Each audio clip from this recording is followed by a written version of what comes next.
Being a scientist is more exciting than it seems. Sometimes a great discovery is also a scary one. Maybe you learn something dangerous, or maybe something that someone else really wants.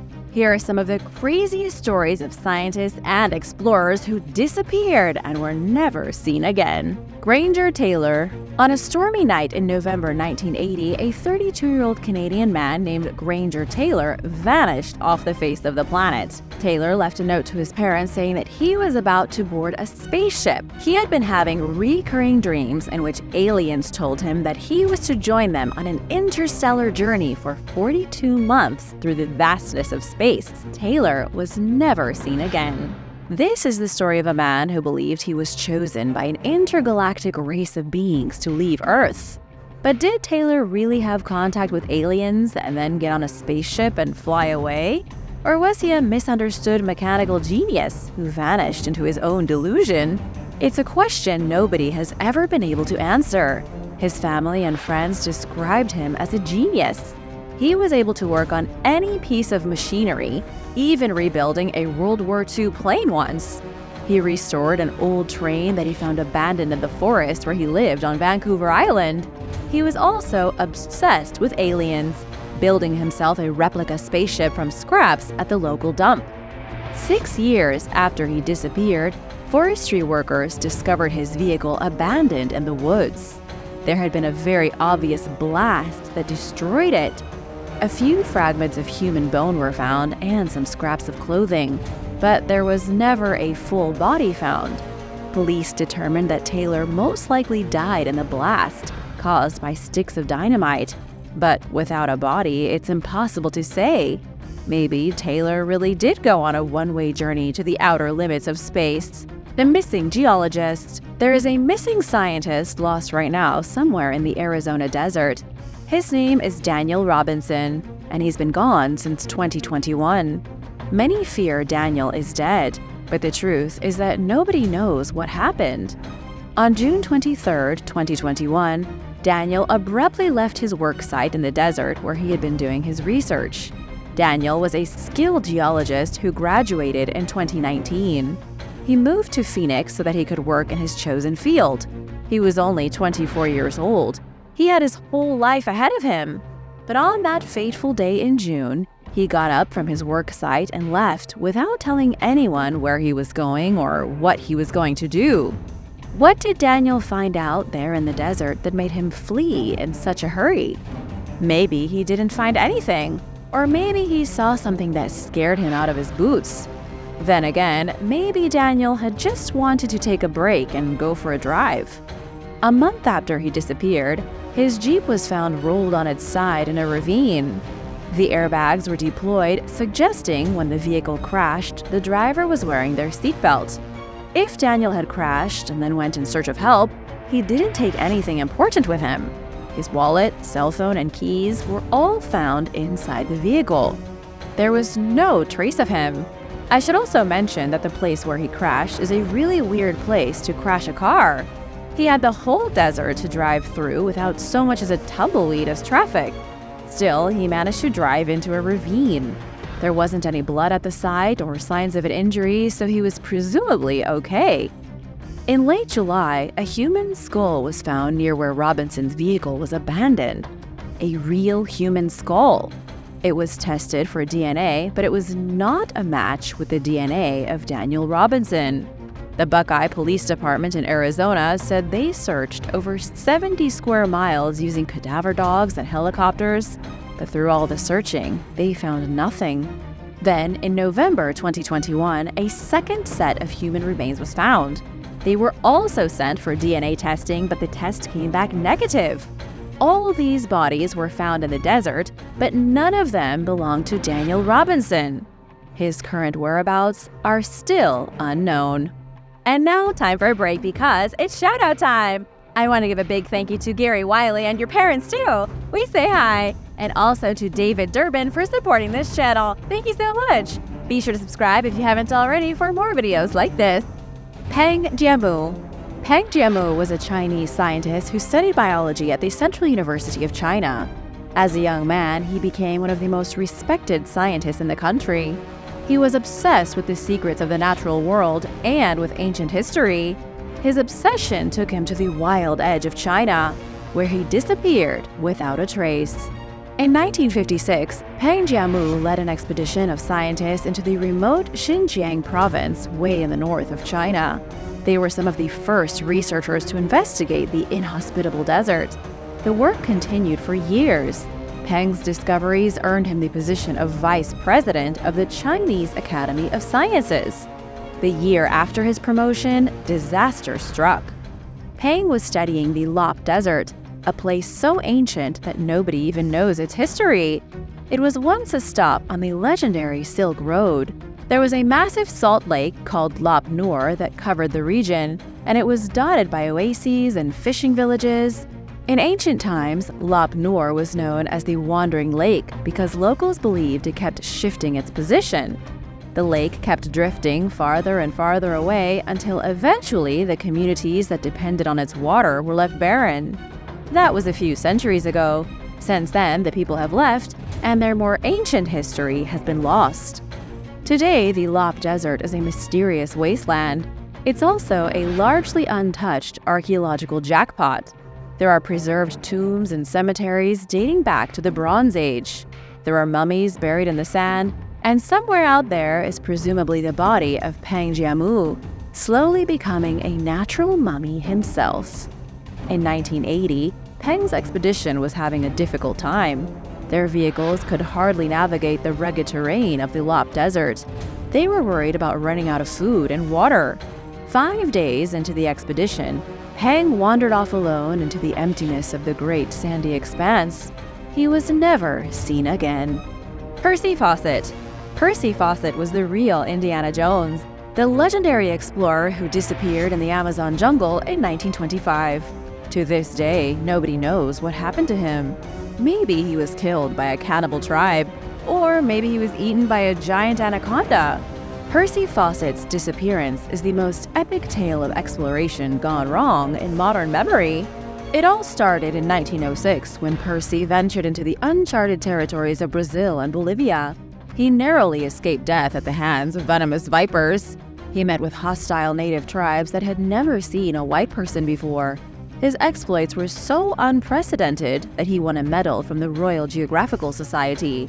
In 1912, Sir Arthur Conan Doyle wrote The Lost World based on the exploits of Percy Faucett. Percy went from being a brave explorer to an obsessed seeker. He had come into possession of a mysterious note written by Portuguese treasure hunters in 1753. The note claimed that somewhere in the jungle was a massive metropolis filled to the brim with relics of gold. Percy became determined to find the lost city, which he called Z. He launched a pair of expeditions to find the lost city of Z in the 1920s. Both times he was driven from the jungle rife with fever and near death. His expedition in 1925 would be his last. He went into the jungle with his best friend, Riley Rimmel, and his son, Jack. None of them were ever seen again, despite countless voyages to search for their remains. As recently as 1996, adventurer James Lynch was captured by an Amazonian tribe and held for ransom while trying to find Percy's remains. Dr. Ning Lee. In 1999, articles appeared in scientific publications across the world celebrating a physicist named Dr. Ning Lee. She had made extreme breakthroughs in her revolutionary endeavor to understand anti-gravity. Dr. Lee had supposedly figured out how to create a real anti-gravity machine, something that has only ever been seen in science fiction. By October of the next year, Ning Lee was gone, vanished without a trace.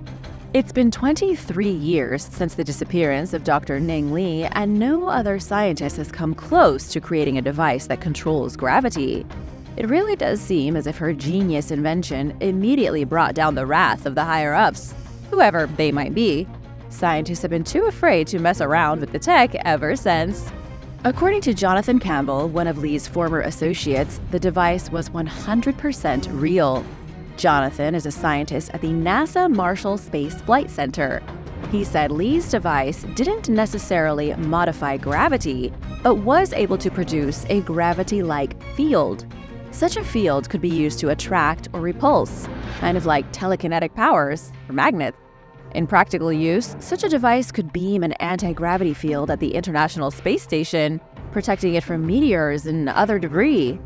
In 1999, Ning Lee left the University of Alabama to start her own company called AC Gravity. She was initially given a grant of roughly $500,000 to research anti-gravity technology by the U.S. Department of Defense. But nobody knows what happened. The results of the research have never been published or been made public. Dr. Lee wasn't heard from publicly again until her sudden death. Her disappearance did not go unnoticed by the outside world. In 2004, journalist Tim Ventura tried to track her down. Somebody was reading his emails to her, but nobody ever responded. In 2008, it was reported that Lee abandoned her project in the US and moved to China to continue her work there. But in all honesty, the truth is unknown. According to her Wikipedia page, Ning Lee was hit by a car in 2014. Her husband saw the accident and died from a heart attack. Ning Lee suffered permanent brain damage that resulted in immediate Alzheimer's disease. She was essentially a vegetable until her death in 2021. I don't know about you, but this sounds like a very extreme spy cover-up to me.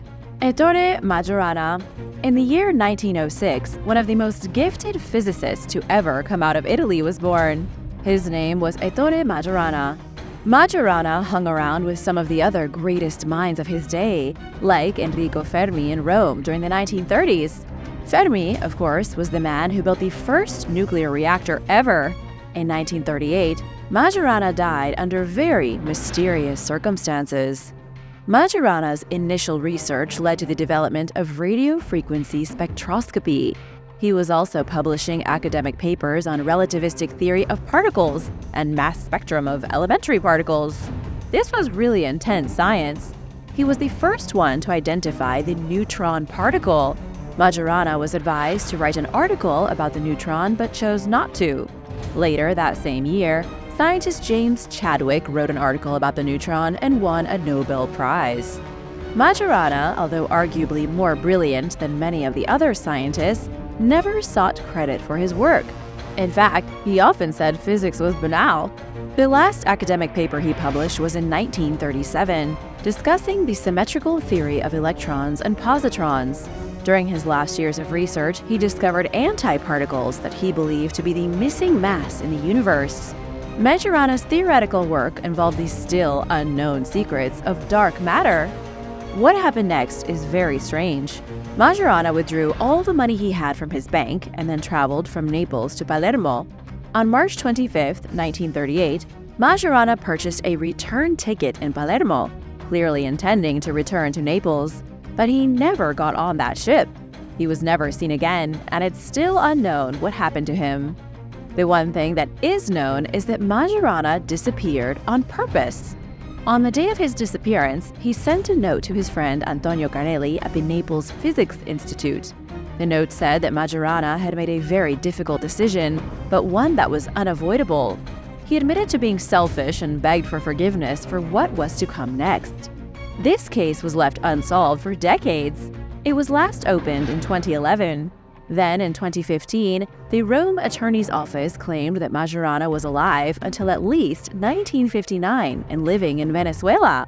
The case was officially closed after that. But why did he disappear?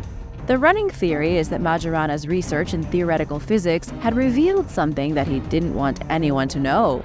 Whatever it was, it must have been terrifying. It almost definitely had something to do with atomic weapons. Vladimir Alexandrov. In the 1980s, Soviet scientist Vladimir Alexandrov went missing without a trace. He spent 3 days drinking heavily in Spain and then evaporated into thin air. It wouldn't have been as mysterious if Vladimir hadn't been the genius behind the mathematical model for nuclear winter theory.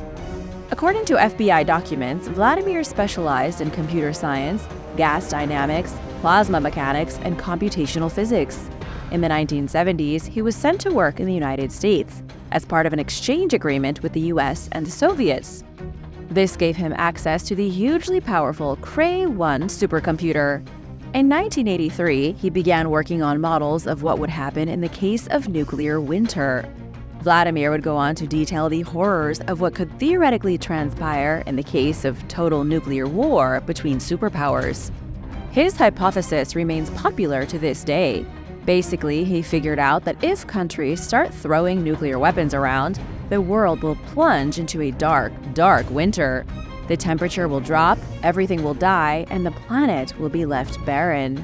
Nobody knows what happened to Vladimir, only that he disappeared in Spain shortly after coming up with the theory of nuclear winter. It's been suggested that the Russians were worried he'd become a little too friendly with his American counterparts. It's also been said that his work using the supercomputer to detail nuclear winter was too embarrassing for the Soviet Union. They made him disappear so that he didn't go on making Russia look bad. Thanks for watching! Be sure to stay tuned for extra content you might have missed. Ancient mosaics. Beautiful ancient mosaics were recently uncovered by a team of archaeologists in the Turkish city of Zeugma. Now the race is on to save them before they are lost forever to flooding. These mosaics were created by Greek and Roman artists and hadn't been seen for thousands of years. These rich mosaics made of glass once decorated the floors of wealthy people's homes in the ancient city of Seleucia under the Greeks in the 3rd century. When the city was conquered by the Romans in 64 BC, they changed the name to Zeugma, and it became one of the most important and prosperous cities outside of Europe. Rich traders and diplomats built enormous villas right by the water. During that time, the wealthy would have artists come to decorate their floors with the richly colored glass pieces, recreating scenes from mythology with beautiful faces and shapes. However, the city was invaded by the Persians in 253 AD, and a subsequent earthquake destroyed many of the houses, so the area was abandoned. The massive earthquake caused much of the city to collapse, but the natural disaster also helped to preserve the interiors for thousands of years. As time went on, the waters of the Euphrates River got closer and closer to the villas. The city was found by antique smugglers, and rumors spread that they had found some amazing, well-preserved Roman houses. Word got out and archaeologists went to investigate. The government announced that it was going to build a dam and the whole area was going to be flooded. International organizations came together to help the Turks uncover the city, along with the hundreds of mosaics before the priceless works of art were lost underwater. Today, excavations continue on the sites located on higher ground. But as you walk along the flooded shoreline, you can peer into the water and see the sunken villas and the blank floors where the mosaics once were. You can visit many of the mosaics at the local museum where they have been put on display. Buried under concrete. The archaeological excavation at En Esur in Israel was called an extraordinary project by Dina Shalem, an archaeologist working with the Israel Antiquities Authorities and co-director of the dig. This place was a mega city from the Bronze Age, dating back over 5,000 years old. It's the largest ever discovered in the southern Levant region, which covers much of Jordan, the Palestinian territories, and Israel. The city was built over the remains of smaller, much older villages. At its height, the megacity would have been about 65 hectares and populated by around 6,000 people. This was a population around 20 times greater than a typical village during that time period. The townspeople here grew wheat and barley, cultivated grapes and olives, and practiced farming with cows and pigs and sheep. Oh my! In 2019, the excavation was unveiling old housing foundations, alleyways, huge stone basins, charred animal bones that may have been used in sacrifices, and at least 5 million pottery shards. Basically, excavations were revealing the shadows of a lost society. But there was something else going on at the same time. This site was also being worked on by modern engineers for a transport infrastructure company. This company actually funded the archaeological excavation because they had plans to build a road directly through the ancient site. Before all the digging could be done, the 5,000-year-old city was covered in concrete and turned into a road. It's doubtful that this amazing piece of history will ever be seen again. It's still there, only now buried under concrete. The Boman Buddhas. The Boman Buddhas are basically empty shells of what they once were. These ancient sandstone carvings from Afghanistan were once recognized as the tallest Buddhas in the entire world, dating back to the 6th century. At that time, Bamiyan was a bustling hub with thousands and thousands of monks. The tallest Buddha measured over 170 feet high, and the second was nearly 115 feet. Over the years, they sat quietly in their rock cutout in Afghanistan until 2001, when the Taliban took over the region and declared the Buddhas to be false idols, and spent 25 days trying to blast them down. Even though this happened over 20 years ago now, the memory is still fresh. One of the prisoners who was forced to help them take down the statues said that the Taliban first fired live rounds at the giant Buddhas with tanks and artillery shells. But these ancient monuments were so huge and so powerful that not even tanks could blow them to pieces. So they planted explosives over several days to try and blow them to smithereens. The prisoners were forced to carry the explosives themselves and even wire the charges. They didn't think they would ever make it out alive. In the end, the tallest Buddhas in the world were blown up, and even so many years later, there is an ongoing debate on whether or not to rebuild one of the statues or both, or just leave the niches empty. Right now, there is a 3D light projection of the Buddhas to fill in the space where they once stood. Crimean ruins. According to information coming from the Ministry of Culture of Ukraine, before the Russians annexed Crimea, there were 6 major historical and cultural sites. There were 54 museums, with 35 owned by the state. There were 1.2 million historical artifacts on display at exhibits, and over 2 million pieces of material archived. After the Russian Federation annexed Crimea, they claimed ownership of all museum artifacts and cultural monuments. This included ancient cave settlements, the ruins of medieval fortresses, artifacts from the Khan's palace, old mosques, ancient churches, and any kind of architectural monument. Now reports are coming out that the Russians are systematically destroying many of the cultural treasures and relocating the best artifacts back to Russia. One of the ways they're doing this is by flat out not maintaining some archaeological sites, leaving them alone and letting whoever come and take things or knock things over. Without maintenance, sites that are hundreds or thousands of years old can quickly fall into ruin and be forgotten. One of the saddest victims has been the ancient city of Tarek Chersonesos, a UNESCO cultural heritage site. Reportedly, when Crimea was occupied, the international organization flatly refused to recognize the Russian status of the Ukrainian site. The Russian Orthodox Church is taking it over and sending collections from Crimea to the Hermitage Museum in St. Petersburg. The Russian military also built a helicopter pad for itself at the site. The place has now been deemed extremely dangerous to visit, and between the abandonment of the sites and the movement of artifacts, these sites will probably all disappear before we even really knew everything that was there. And now for some incredible temples, but first want to give a big shout out to Justine Manalo and Andy Christie from Scotland. Big thank you to both of you, and if you are new here, be sure to hit that subscribe button to join the Origins Explained family. The Maluti Temples. The Maluti temples can be found in the small village of Maluti in India. According to the Indian Trust for Rural Heritage and Development, they were built sometime between the 17th and 19th centuries. They were constructed thanks to the old kings of the Bajpasanta dynasty, who were very religious and were inspired by the goddess Malakshi. Instead of building palaces, the family wanted to build temples and shrines. So they split up into 4 subclans and began competing with each other to see who could build the best. Many of the temples are decorated with various gods and goddesses, including Shiva and Vishnu.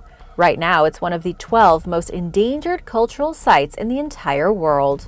There once stood 108 temples here, all of them built from terracotta. But unfortunately, 36 of the temples have already been completely destroyed due to negligence, and there are now only 72 remaining. But these 72 temples are in horrendous condition. Most are dilapidated and falling apart. There is also basically no international tourism coming to these sites, which means they don't make a whole lot of money, which in turn could be used to maintain them. They are very remote and hard to get to, and are slowly disappearing before our eyes, with nothing quite like them seen anywhere else on Earth. The historic town of Zabid. The historic town of Zabid was the capital of Yemen for 200 years, from the 13th to the 15th century. The city was one of the most important places in the Arab world because it was home to a collection of well-respected Islamic universities. However, its origins go back even earlier. It was originally built in the 7th century by the founder of the Zayedite dynasty. In the center of the town is the very first mosque ever built in Zabid. The city also has the highest concentration of mosques anywhere in Yemen. According to UNESCO, there are about 86 mosques in this city. Zabid played a crucial role in spreading Islam throughout the region during the early years of the Hijra because of its prestigious university. Unfortunately, many of the historical buildings that have been around since the 7th century are greatly deteriorated. New housing has gone up to replace the ancient buildings, and because of the low income of the inhabitants of Zabid, there is not much people can do to maintain their city. Zabid no longer has a powerful economic role, and there is basically no conservation effort being made to preserve the historical significance of this place. Before long, much of the historic town could be left in ruins or totally built over. Sinking Venice. Venice may not seem like an archaeological site, but it really is. Venice is packed full of amazing historical secrets and ancient buildings. Just because it's a bustling city often flooded by tourists doesn't mean it's not an archaeological site. One might say that all of Venice is an archaeological wonder, but as many of you probably already know, it's a wonder that is in danger of sinking. Venice has been flooding more and more in recent years, and it's because the city is built on 118 different islands sitting inside of a lagoon. Water gets pushed from the Adriatic Sea into the lagoon, and all the excess water seeps into the islands, causing Venice to flood. Usually, this kind of flooding only affects roughly 10% of Venice and usually seeps into St. Mark's Square. But as recently as 2018, 75% of Venice has been affected by the annual flooding, with water levels up to 5 feet deep. As climate change gets worse, so too does the flooding. Some experts believe that Venice could be 100% underwater by 2100. But even before then, the city will most likely lose many of its famous places. If you want to visit the wonders of Venice, you'd better do it as soon as you can. Once we can all travel again. Time is getting tight. The Nubian Pyramids. There are archaeological sites all across the Nile Valley in Sudan, including incredible black pyramids, temples, buried kings, and all kinds of treasures. There are actually far more pyramids in Sudan than there are in Egypt. Many of these pyramids date back to the Meroitic Empire, an ancient Nubian kingdom that ruled over a huge portion of the Nile Valley starting in the 3rd century BC. But while the pyramids in Egypt are the source of endless fascination, the Nubian pyramids are far less popular. As a result, they have been neglected basically forever. These amazing pyramids, which historians and archaeologists hardly even know anything about because they've been so difficult to study, are already under threat because of urbanization, grave robbers, sandstorms, and overall neglect that comes with time. There are almost no written records of the beliefs of the Nubians, and because of gold diggers and thieves, most of the relics have already been snatched from tombs and burials. Archaeologists are currently working around the clock to try and decipher the mysteries of the ancient Nubians who built these pyramids. They are trying to collect as much information as possible before things like hydroelectric dams and desertification completely destroy them and bury everything forever. Ruined by a coal plant. In Kenya, Lamu town is a UNESCO World Heritage Site located on Lamu Island. It is considered to be one of the most antique and authentic living cities anywhere on the Swahili coast, and even the world.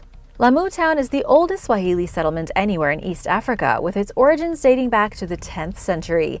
What's truly fascinating is that this ancient city continues to be inhabited by the Swahili people today, who still retain many traditional activities. Unfortunately, this is one historic town you may never get to visit. The historical center is currently under threat because of the Lamu port. The port includes an oil pipeline and depot, a transport hub and an international airport, an industrial park, highways, and a resort city. Oh yeah, and a giant coal-fueled electricity generating plant. Since 2001, the World Heritage Committee has expressed serious concern. The fear is that water demands will surpass supply availability by the year 2030. This will mean serious changes to the way that the land is used. The biodiversity and ecosystems will be negatively impacted, and the existing livelihoods and productive systems currently in place in the historical Lamu town will be stressed beyond management. The result will be a huge overload of the town with no protection for the ancient site or its people. This could cause the historical site to essentially be bulldozed by the industrial powers. Nineveh, Iraq. The ancient site of Nineveh in modern-day Iraq was a key urban center over 4,000 years ago. This magnificent place reached its height in the year 700 BC as a capital in the Assyrian Empire. According to National Geographic, it was once the largest city in the world. Nineveh featured sprawling temples, a massive palace that had at least 80 rooms, and the entire city was surrounded by almost 8 miles of defensive walls with 15 city gates. Two of the most famous gates include the Mashki Gate, which was likely used for leading livestock to the Tigris River, and the Adad Gate, which got its name from the Mesopotamian god of storms. Unfortunately, the city came under siege and was sacked by an alliance of Babylonians in 612 BC, almost 80 years after the Assyrians laid siege to Jerusalem in 701.